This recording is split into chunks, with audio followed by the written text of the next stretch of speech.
Hello everyone, welcome to Y academy. तो आज हम कुछ क्वेश्चन लेके आए हैं और क्वेश्चन के रिलेटेड कंसेप्ट हम आपको बताएंगे। तो क्वेश्चन के थ्रू हम कंसेप्ट को देखेंगे। पहले क्वेश्चन पे चलते हैं। पहला क्वेश्चन है आपका, force time graph for the motion of a body is shown in the figure, change in linear momentum between 0 to 8 second. आपको फोर्स टाइम ग्राफ दिया गया है और आपको चेंज इन लीनियर मोमेंटम पूछा जा रहा है। तो यहाँ पे जो रिलेटेड कंसेप्ट है जो आपको नोट करना है वो क्या है? यहाँ पे कंसेप्ट है आपका, concept concept is, if force time graph is given, then area under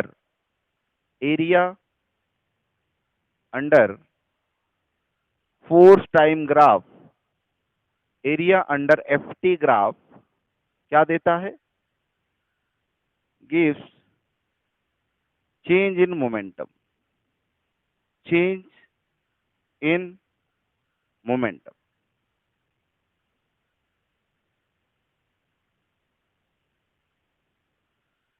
और आपको ऑलरेडी पता है जो मोमेंटम है एक वेक्टर क्वांटिटी है जिसका मैग्नीट्यूड के साथ साथ डायरेक्शन भी होता है। और उसके डायरेक्शन को बताने के लिए हम पॉजिटिव साइन और नेगेटिव साइन को यूज करते हैं। ठीक, पॉजिटिव साइन और नेगेटिव साइन को यूज करते हैं। जैसे कि अगर मैंने ये मान लिया कि ये वाला डायरेक्शन मेरा पॉजिटिव डायरेक्शन होगा, तो ये डायरेक्शन में जो भी मोमेंटम आएगा वो पॉजिटिव मोमेंटम होगा, और उसके ऑपोजिट डायरेक्शन में जो भी मोमेंटम आएगा वो नेगेटिव मोमेंटम होगा। बहुत सिंपल है। तो मोमेंटम कैरीज डायरेक्शन। ठीक है, मोमेंटम जो है वो डायरेक्शन को भी कैरी करता है। तो यहाँ पे चेंज इन मोमेंटम का भी क्या होगा बेटा? डायरेक्शन होगा। ठीक है, तो यहाँ पे हमें डायरेक्शन के साथ जोड़ना पड़ेगा एरिया को। एरिया को कैसे जोड़ना पड़ेगा? डायरेक्शन के साथ जोड़ना पड़ेगा, क्योंकि मोमेंटम एक वेक्टर क्वांटिटी है। तो चेंज इन मोमेंटम भी एक वेक्टर क्वांटिटी होगा। तो यहाँ पे हमें डायरेक्शन के साथ एरिया को जोड़ना पड़ेगा। जो एक्सिस के नीचे है तो ये एरिया को हम नेगेटिव लेंगे, और जो एक्सिस के ऊपर है तो ये एरिया को हम पॉजिटिव साइन के साथ जोड़ेंगे। एक्सिस के नीचे तो नेगेटिव साइन के साथ हमें जोड़ना पड़ेगा, due to vector nature of momentum. ठीक, तो यहाँ पे आप देख सकते हो ये जो टाइम इंटरवल है that is in between 0 second and 2 second. ठीक है, तो यहाँ पे जो एम्पलीट्यूड आपको दिख रहा है ये करीब करीब 2 के करीब है। इधर भी एम्पलीट्यूड 2 है, और जो टाइम इंटरवल है that is in between 2 second and 6 second. यहाँ पे जो टाइम इंटरवल है ये 2 और 6 के बीच में कितना हो गया है? 4 सेकेंड, है ना? 4 सेकेंड में इतना एरिया कवर किया है।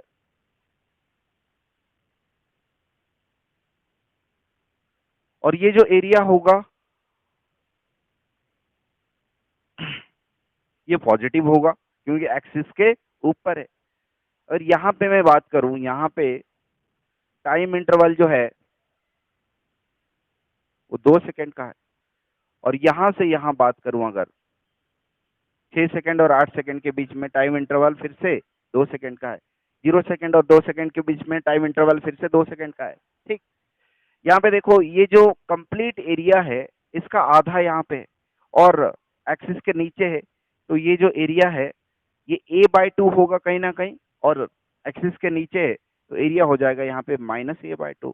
यहाँ पे भी कुछ ऐसा सीन बन रहा है। ये जो एरिया है इस एरिया का आधा है। अगर ये एरिया हमने a मान रखा है तो ये कितना हो जाएगा? a/2। और आपको दिख रहा है ये एक्सिस के नीचे है, तो इसको हमें नेगेटिव साइन के साथ जोड़ना पड़ेगा। तो area under force time graph क्या आपको बताएगा? Change in momentum. तो यहाँ पे चेंज इन मोमेंटम क्या हो जाएगा बेटा? Change in momentum, change in momentum आपका हो जाएगा पहले -a/2, फिर इसके लिए +a, फिर इसके लिए -a/2। -a/2 that will B -a plus a that will B 0। यहाँ पे चेंज इन मोमेंटम कितना हो जाएगा? 0। मोमेंटम में 0 चेंज आएगा यहाँ पे। Let us move to the next question.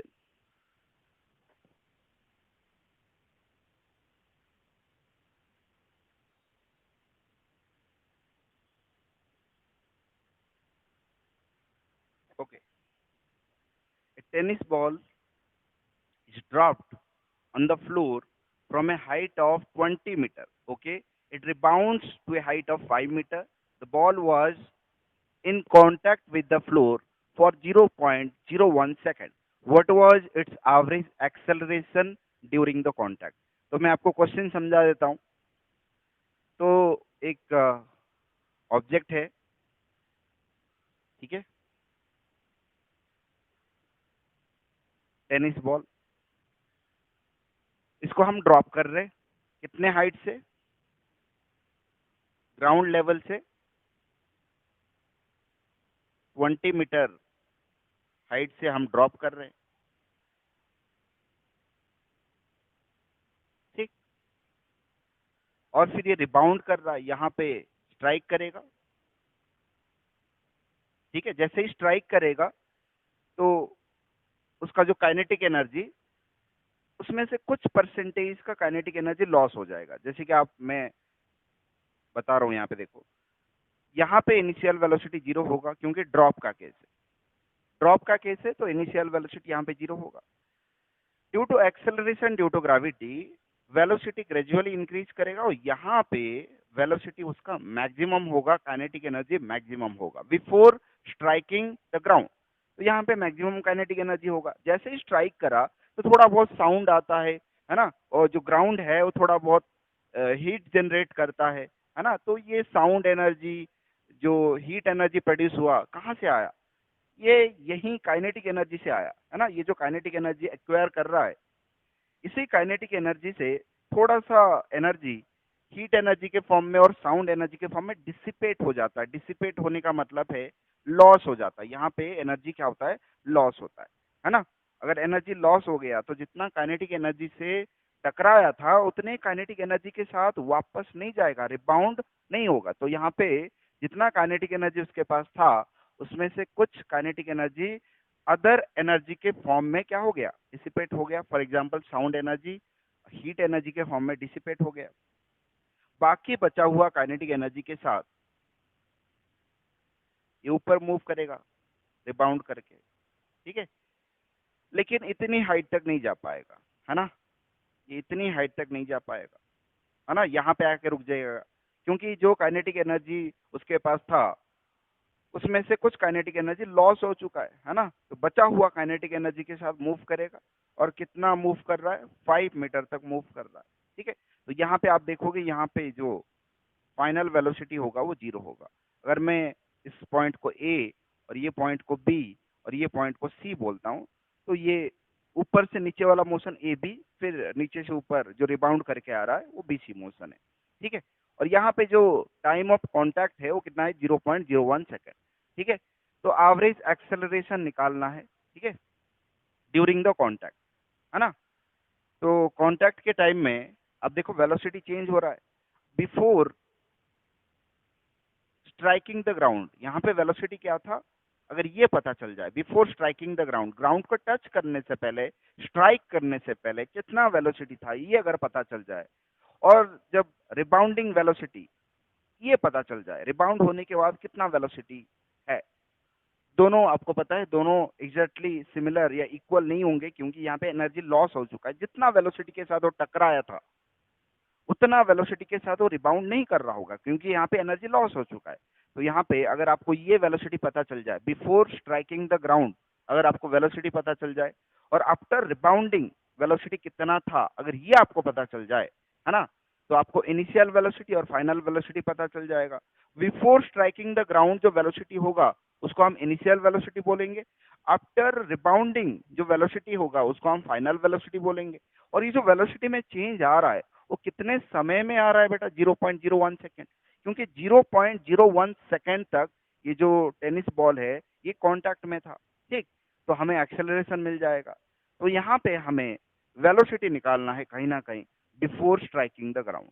अगर मैं ए बी मोशन कंसिडर करूं, for A B motion, A B motion को अगर कंसिडर करूं तो इनिशियल वेलोसिटी आप देख सकते हो 0 है और जो डिस्प्लेसमेंट है वो है आपका 20 मीटर.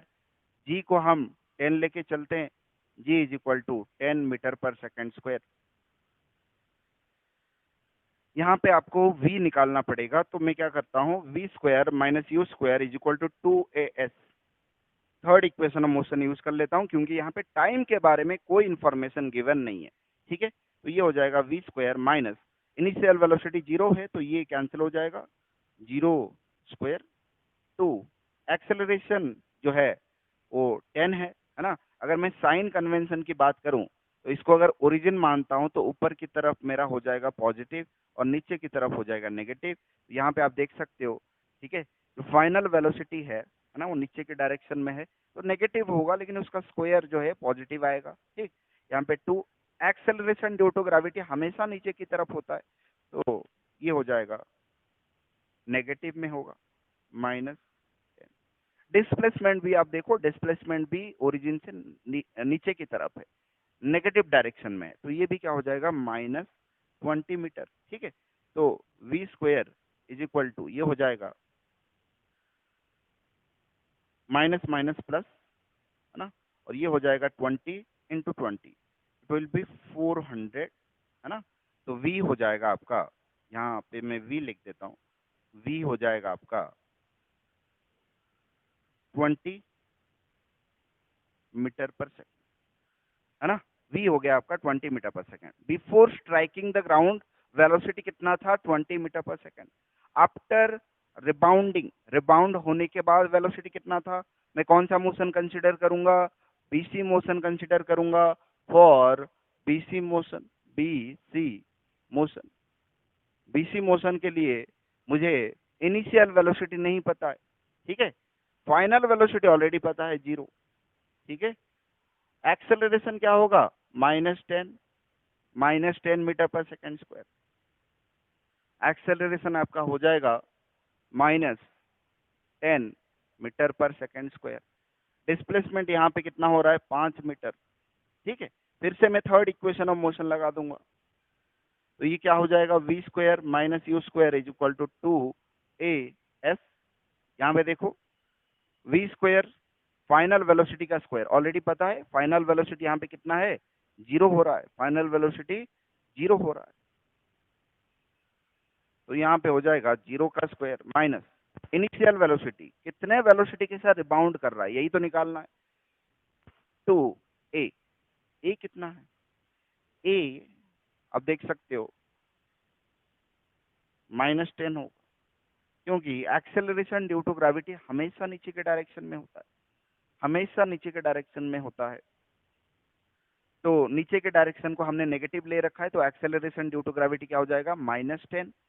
डिस्प्लेसमेंट की बात करें तो डिस्प्लेसमेंट 5 मीटर और ऊपर की तरफ, तो ये हो जाएगा आपका पॉजिटिव 5 मीटर। ठीक है ना, तो यहाँ पे माइनस और माइनस कैंसिल हो जाएगा और u बन के आएगा, है ना, तो ये हो जाएगा 100, यू स्क्वायर कितना हो जाएगा 100, और u आपका हो जाएगा 10 मीटर पर सेकेंड। तो इसका मतलब 20 मीटर पर सेकेंड वेलोसिटी के साथ, स्पीड के साथ टकराया और 10 मीटर पर सेकेंड स्पीड के साथ वापस ऊपर गया। ठीक है, तो before striking the ground velocity 20 metre per second था, आफ्टर रिबाउंडिंग वेलोसिटी क्या था, 10 मीटर पर सेकेंड, और ये जो वेलोसिटी में चेंज हुआ that is in time 0.01 second, क्योंकि इतने टाइम में ये कॉन्टैक्ट में था। ठीक है, तो यहाँ पे आपको एक्सेलरेशन निकालना है, तो फाइनल वेलोसिटी आफ्टर रिबाउंडिंग आपको दिख रहा है 10 metre per second, 10 minus initial velocity आपको दिख रहा है, इनिशियल वेलोसिटी कितने के साथ टकराया था, 20, और ये कितने टाइम में चेंज हुआ, 0.01, 0.01, तो ये हो जाएगा -10, 10 माइनस 20, -10 डिवाइडेड बाय 0.01, 0.01, तो ये हो जाएगा -10, ये 1/100 ऊपर जाएगा, ये 100। ठीक है, तो ये हो जाएगा आपका -1000, है ना, -1000, माइनस दे रखा है क्या, माइनस कहीं नहीं दे रखा है ना, -1000 metre per second square. Minus represent it is a retardation, minus क्या रिप्रेजेंट कर रहा है, यहाँ पे रिटार्डेशन हो रहा है। ठीक है, तो आप मैग्नीट्यूड के साथ जाओगे, this is the answer 1000 metre per second square. चलते हैं नेक्स्ट क्वेश्चन पे। ये बढ़िया क्वेश्चन था, इसको नोट करिए आप। ओके, ये थोड़ा सा मतलब इजी क्वेश्चन है, आप ऐसे क्वेश्चन कर चुके हो। Player catches A ball of 200 ग्राम, मास आपको दे दिया है, कितना है 200 ग्राम, मास आपको दे दिया गया है 200 gram, that is 200 divided by 1000 KG, है ना। तो ये हो जाएगा 0 से 0, 0 से 0 ना, ये हो जाएगा 2/10 केजी। ओके, यहाँ तक क्लियर है। Moving with a speed of 20 meter per second, if the time taken to complete the catch is 0.5 second, the force exerted on the player's hand. जैसे आप किसी भी क्रिकेट बॉल को कैच करते हो,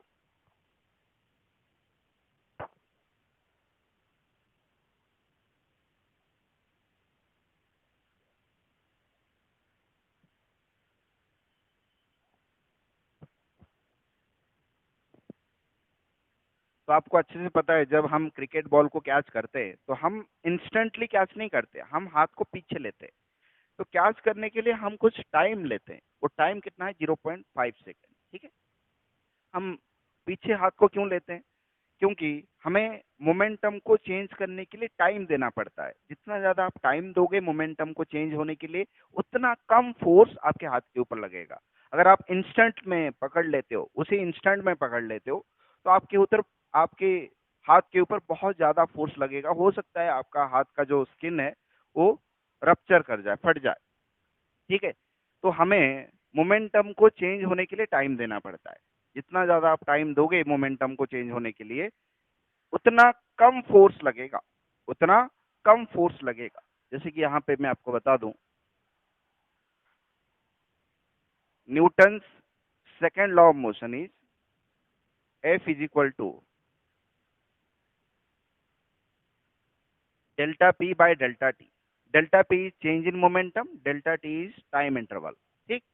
यहाँ पे आप देख सकते हो, for a constant change in momentum, ये कॉन्सेप्ट मैं यहाँ पे बता के चलता हूँ। For a constant change in momentum,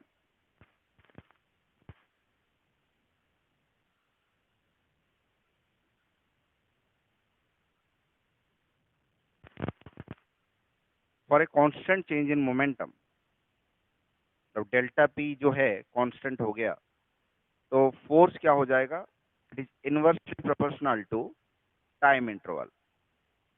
जैसे कि थोड़ा सा इमेजिन करो, ये जो बॉल है जिसका मास 200 ग्राम है, वो 20 मीटर पर सेकेंड वेलोसिटी के साथ आ रहा है। तो मास दे रखा है, वेलोसिटी दे रखा है, इनिशियल वेलोसिटी और मास दे रखा है, तो आप इनिशियल मोमेंटम निकाल सकते हो, ठीक है। After catching the ball, ball को जीरो हो जाता है, मास ऑलरेडी दे रखा है ना, वेलोसिटी कितना हो गया, जीरो हो गया। तो फाइनल मोमेंटम आप कैलकुलेट कर सकते हो। तो बॉल जो है वो अल्टीमेटली रेस्ट पे ही आएगा, वेलोसिटी जीरो ही होगा आफ्टर कैचिंग। तो मोमेंटम में जो चेंज आएगा वो कांस्टेंट होगा, है ना। मोमेंटम में चेंज कांस्टेंट होगा। चेंज इन मोमेंटम अगर कांस्टेंट हुआ तो force is inversely proportional to time. अगर आप टाइम बहुत ज्यादा लगाओगे मोमेंटम को चेंज होने के लिए, तो फोर्स आपके हाथ के ऊपर कम लगेगा। अगर उसी इंस्टेंट में आप कैच कर रहे हो, मोमेंटम चेंज हो रहा है, उतना चेंज हो रहा है जितना पहले चेंज हो रहा था, मोमेंटम तो उतना ही चेंज होगा, लेकिन टाइम आपने कम दिया मोमेंटम को चेंज होने के लिए, तो फोर्स आपके हाथ के ऊपर ज्यादा लगेगा, फोर्स आपके हाथ के ऊपर ज्यादा लगेगा, ठीक है। तो ये कंसेप्ट आपको याद रखनी है। हालांकि ये क्वेश्चन जो है इस कंसेप्ट के रिलेटेड नहीं है, फिर भी मैंने यहाँ पे बता दिया, आगे आपको काम आ सकता है, ठीक। तो क्वेश्चन आगे पढ़ते हैं। It is moving with a speed of 20 metre per second, ठीक है। तो इनिशियल स्पीड आपको दिख रहा है 20 मीटर पर सेकेंड, ठीक है। और फाइनली कैच करने के बाद जो स्पीड होगा वो 0 मीटर पर सेकेंड होगा, और कैच करने के लिए जो समय ये ले रहा है दैट इज 0.5 सेकेंड। तो यहाँ पे आप देख सकते हो जो फोर्स लगेगा, force is equal to M into A, M into change in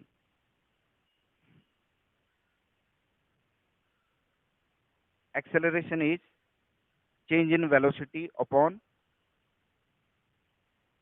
time, F is equal to mass कितना है यहाँ पे आपको दिख रहा है 2/10 kg। फाइनल वेलोसिटी क्या होने वाला है, zero, it will B zero.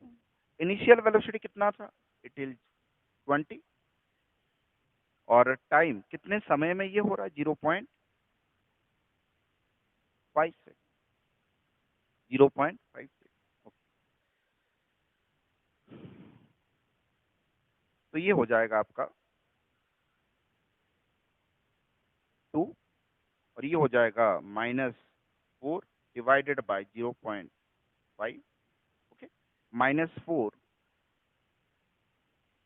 Divided by 0.5, इसको हम 1/2 लिख सकते हैं, 1/2 ऊपर चला जाएगा तो इट विल बी -8 न्यूटन, है ना, -8 न्यूटन, है ना। तो यहाँ पे मैग्नीट्यूड के साथ लिखना है, तो आप 8 न्यूटन पे क्लिक करोगे, ठीक है। तो ये आपका क्वेश्चन हो गया। नेक्स्ट क्वेश्चन पे चलते हैं। Newton second law of motion connects, पहले ये आपको पता होना चाहिए what is Newton second law of motion. What is Newton second law of motion, it is rate of change of momentum is directly proportional to rate of change of momentum is directly proportional to applied force, यही तो है, rate of change of momentum, delta p upon delta t, rate of change of momentum is directly proportional to external force applied, है ना, and the change in momentum occurs in the direction of applied force, ये आपने पढ़ रखा है। तो ये किसको कनेक्ट करता है, ये rate of change of momentum को एक्सटर्नल फोर्स के साथ कनेक्ट करता है ना। तो ये आपका सबसे बढ़िया आंसर हो जाएगा, rate of change of momentum को एक्सटर्नल फोर्स के साथ कनेक्ट करता है। ठीक, चलते हैं नेक्स्ट क्वेश्चन पे।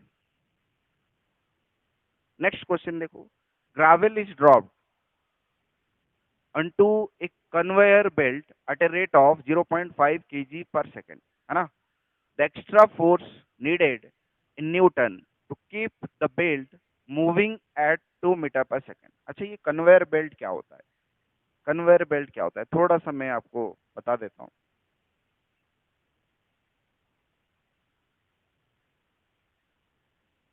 ये ऐसे बेल्ट आपने देखा होगा, ऐसे ऐसे घूम के ऐसे होता है ये बेल्ट, ये ऐसे घूम रहा होता है, और यहाँ पे हम क्या ड्रॉप कर रहे हैं, ग्रेवल ड्रॉप कर रहे हैं, है ना। और किस रेट में ड्रॉप कर रहे हैं, 0.5 kg पर सेकेंड। ठीक है, तो अगर आप कंटिन्यूसली मटेरियल ड्रॉप कर रहे हो तो इसका जो मास है वो कंटिन्यूसली इंक्रीज कर रहा है, मास कंटिन्यूसली इंक्रीज कर रहा है ना। अब देखो, force is equal to mass into acceleration, है ना। तो आप इस बेल्ट को एक कांस्टेंट वेलोसिटी के साथ चलाना चाहते हो 2 मीटर पर सेकेंड, और मास कंटिन्यूसली इंक्रीज करते जा रहे हो, तो फोर्स आपको लगेगा, एक एडिशनल फोर्स आपको लगाना पड़ेगा to keep the belt in 2 metre per second, है ना। बेल्ट को इसी वेलोसिटी के साथ मूव कराने के लिए आपको एक एडिशनल फोर्स लगाना पड़ेगा। कितना फोर्स लगाना पड़ेगा ये हमें निकालना है। ठीक है, मान के चलते हैं बेल्ट इनिशियली रेस्ट पे है, initial velocity of belt is 0, initial velocity हम मान के चलते हैं 0। फाइनली हमें कितनी वेलोसिटी के साथ मेंटेन करना पड़ेगा, 2 मीटर पर सेकेंड। ठीक है, और यहाँ पे क्या बोल रहा है, मास पर यूनिट टाइम जो इसके ऊपर आ रहा है, मास पर यूनिट टाइम जो इसके ऊपर आ रहा है, दैट इज 0.5 kg पर सेकेंड। कितना आ रहा है,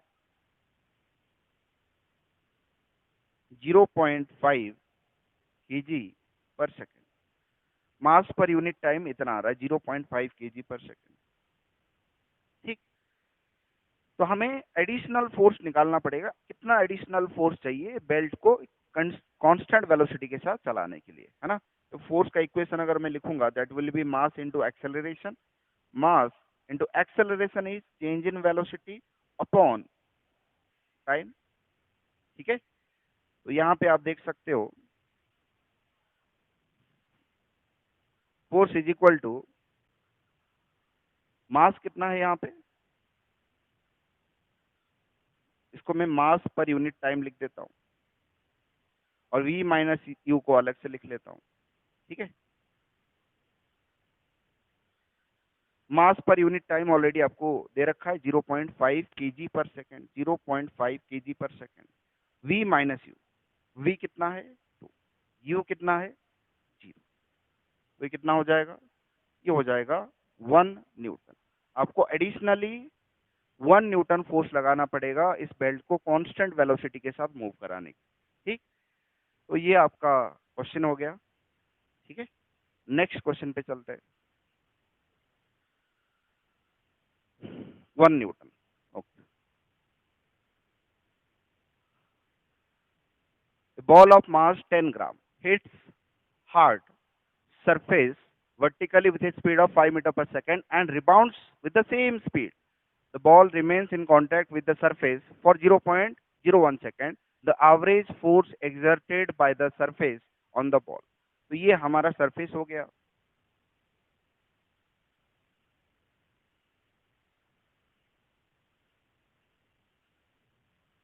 ये हमारा सरफेस हो गया। यहाँ पे बॉल स्ट्राइक कर रहा है with a speed of 5 metre per second, strike करा 5 मीटर पर सेकेंड स्पीड के साथ, और उसी स्पीड के साथ ये रिबाउंड भी कर रहा है, उसी स्पीड के साथ ये रिबाउंड भी कर रहा है, रिबाउंड कर रहा है भी 5 मीटर पर सेकेंड। और यहाँ पे जो टाइम ऑफ कांटेक्ट बन रहा है दैट इज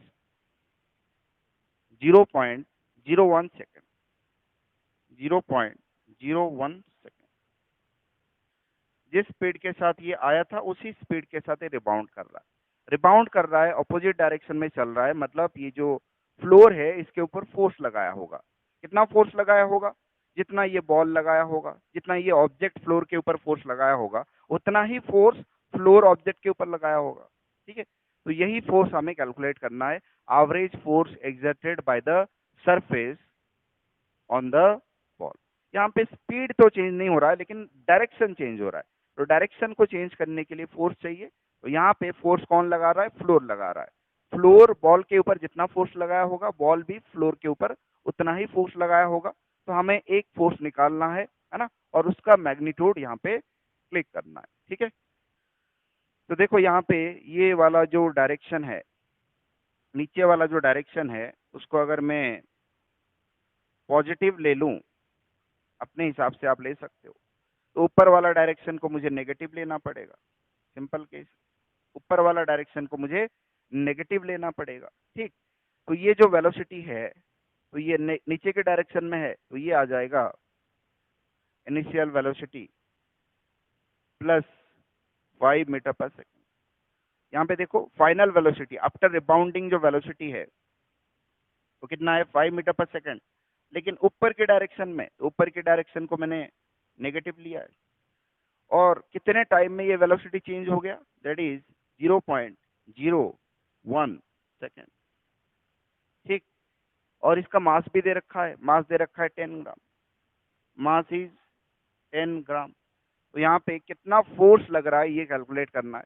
अगर मैं फोर्स का इक्वेशन लिखूं, force is equal to mass into acceleration, mass acceleration is change in velocity upon time. तो यहाँ पे मास कितना है 10 gram, 10 divided by 1000 kg, v minus u, v कितना है -5, और u कितना है आपका, u है +5। तो u हो जाएगा आपका -5, माइनस यहाँ पे है तो u कितना है +5, डिवाइडेड बाय टाइम यहाँ पे कितना है 0.01 सेकेंड, 0.01 सेकेंड। तो 0 से 0 कैंसिल हो गया, f इज इक्वल टू 1/100। यहाँ पे आपका हो जाएगा -10 डिवाइडेड बाय 0.01, इसको मैं ऐसे लिख सकता हूँ 1/100, और इसको ऊपर लिख सकता हूँ 1/100 करके ऊपर लिख सकता हूँ। सो it will B 100 f is equal to -10 Newton, f is equal to -10 Newton। Minus shows the direction, it only shows the direction. ये कुछ और शो नहीं कर रहा, ये डायरेक्शन शो कर रहा है बस। ठीक, तो यहाँ पे आपको मैग्नीट्यूड के साथ जाना है, दैट इज 10 न्यूटन। तो आप वेरीफाई कर लो, mass into acceleration, mass is 10 divided by 1000, क्योंकि केजी में कन्वर्ट करना था। यहाँ पे एक्सेलरेशन को क्या लिख सकता हूँ, change in velocity upon time. तो यहाँ पे फाइनल वेलोसिटी -5, क्योंकि डायरेक्शन अपोजिट डायरेक्शन में। इनिशियल वेलोसिटी 5, तो -5 -5 ये हो गया -10। यहाँ पे टाइम ऑफ कांटेक्ट कितना था, 0.01 सेकेंड, 0.01 सेकेंड। इसको अगर मैं कन्वर्ट करूं तो 1/100 होगा, इसको मैं ऊपर लिख लिया। ठीक, तो यहाँ पे 100 100 कैंसिल, ये हो गया -10 न्यूटन विथ डायरेक्शन। चलिए नेक्स्ट क्वेश्चन पे।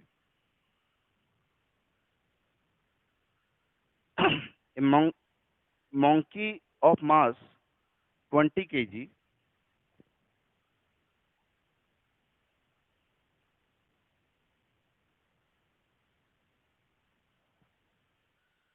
monkey of mass 20 kg is holding a vertical rope। यहाँ पे एक रोप है।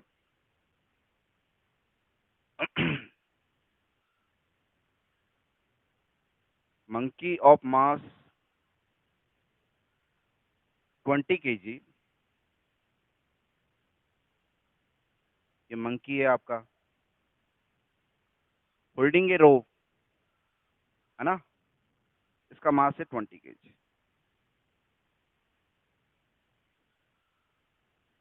The rope will not break when the mass of 25 kg is suspended from it, but it will break if the mass exceeds 25 kg। अगर ये 25 kg से exceed किया, ये जो ऑब्जेक्ट जो सस्पेंडेड है, अगर ये 25 kg से एक्सीड हुआ तो ये जो रोप है, जो रस्सी है, ये ब्रेक कर जाएगा।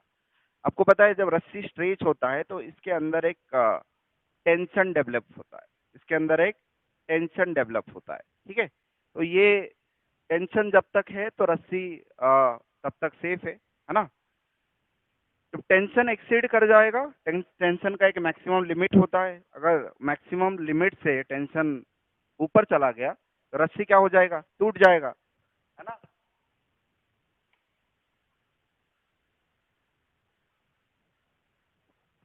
तो यहाँ पे क्या बोल रहा है, the rope will not break when a mass of 25 kg is suspended from it. It will break if the mass exceeds 25 kg. What is the maximum acceleration with which the monkey can climb off along the rope, है ना। monkey can climb off along the rope, है ना। तो बोल रहा है कि ये जो रस्सी में जो टेंशन डेवलप होता है उसका एक मैक्सिमम लिमिट है ना। इतना तक ये टेंशन को डेवलप कर सकता है, उससे आगे अगर गया तो ये रस्सी टूटा। ठीक है, ये बोल रहा है कि अगर कोई ऑब्जेक्ट सस्पेंडेड है तो उसका मास अगर 25 केजी है चलेगा, मैक्सिमम मास ये 25 केजी तक होल्ड कर सकता है। उससे ज्यादा अगर मास आपने लटका दिया तो ये रस्सी टूट जाएगा, क्योंकि उससे ज्यादा टेंशन ये डेवलप नहीं कर सकता। ठीक है, तो यहाँ पे देखो, यहाँ पे जो मैक्सिमम टेंशन डेवलप हो सकता है, टी मैक्स कितना डेवलप हो सकता है, कितना मास को ये होल्ड कर सकता है, 25 KG. Acceleration due to gravity,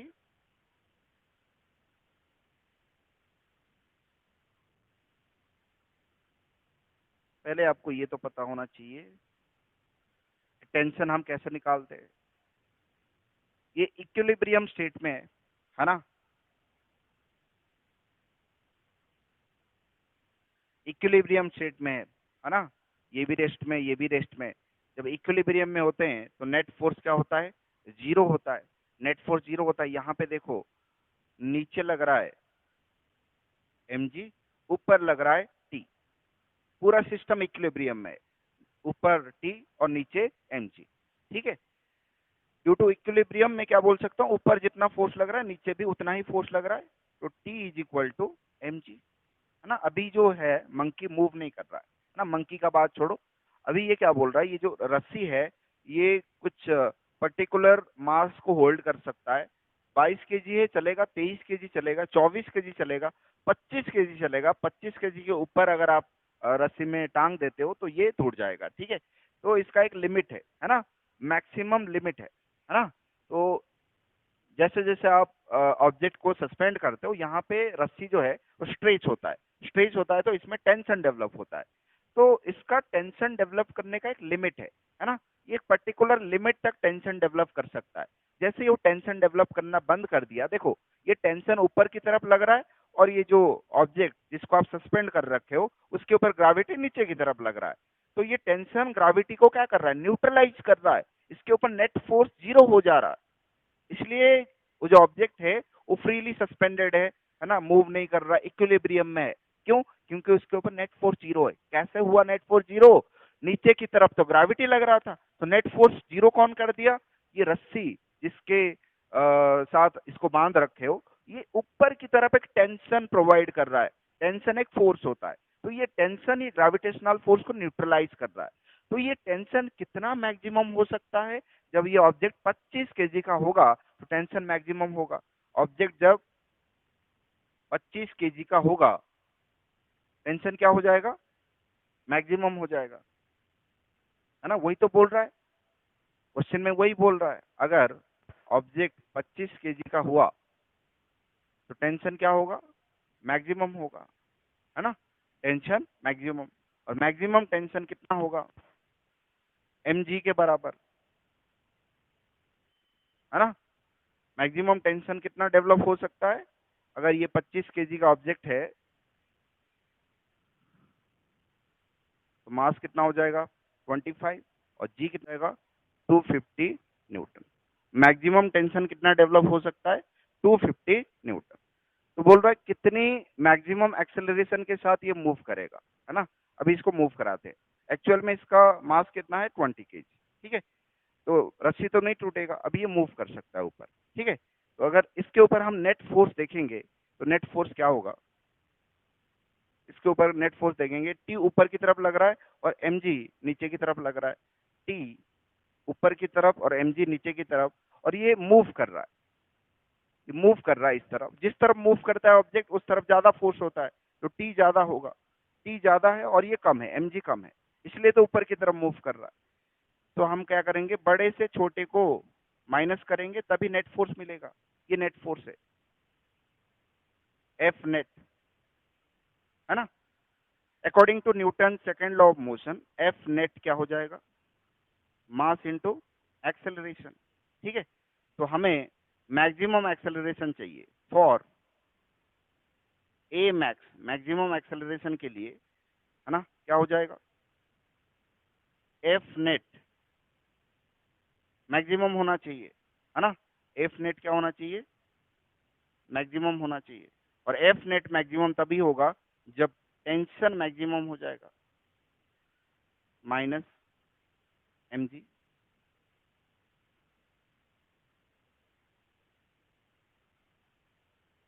तो यहाँ पे एफ नेट हम निकाल लेते हैं, 250 माइनस एम कितना है? 20, और जी है आपका 10। तो ये हो जाएगा 50 न्यूटन। एफ नेट कितना हो गया? 50 न्यूटन, ठीक है। अभी अगर मैं Newton second law of motion लगाऊं, will be F net maximum is equal to mass into acceleration. ये मैक्सिमम एक्सेलरेशन होगा। तो ए मैक्स कितना हो जाएगा? ए मैक्स हो जाएगा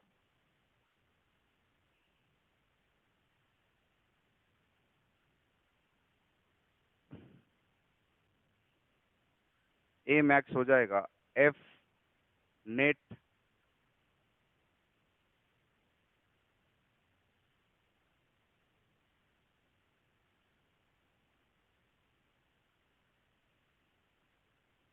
मैक्सिमम डिवाइडेड बाय मास। तो एफ नेट कितना निकल के आया? 50, और मास कितना है? मास है इसका एक्चुअल में 20। So it will be 2.5 metre per second square. ये आपका आंसर होगा, 2.5 metre per second square. 2.5 metre per second square.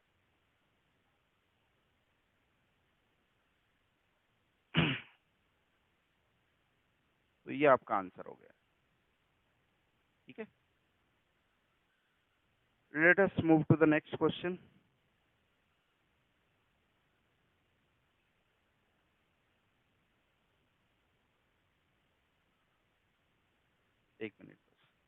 force of 10 Newton acts on a body of mass 20 kg for 10 seconds. The change in its momentum, है ना? According to Newton's second law of motion, force is equal to rate of change of momentum.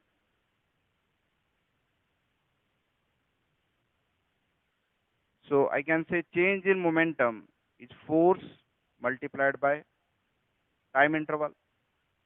यहाँ पे 10 Newton का force apply किया जा रहा है on a body of mass 20 KG. 20 KG की कोई जरूरत नहीं है यहाँ पे. For 10 second, time interval 10 second का है. तो आपको चेंज इन मोमेंटम चाहिए. Change in momentum will be force multiplied by time interval. Force कितना अप्लाई किया जा रहा है? 10 न्यूटन. कितने टाइम के लिए अप्लाई किया जा रहा है? 10 सेकेंड के लिए. सो it will B 100 Newton second. 100 Newton second. और इसका और यूनिट क्या हो सकता है? 100 KG metre per second. 100 KG metre per second. This is the answer.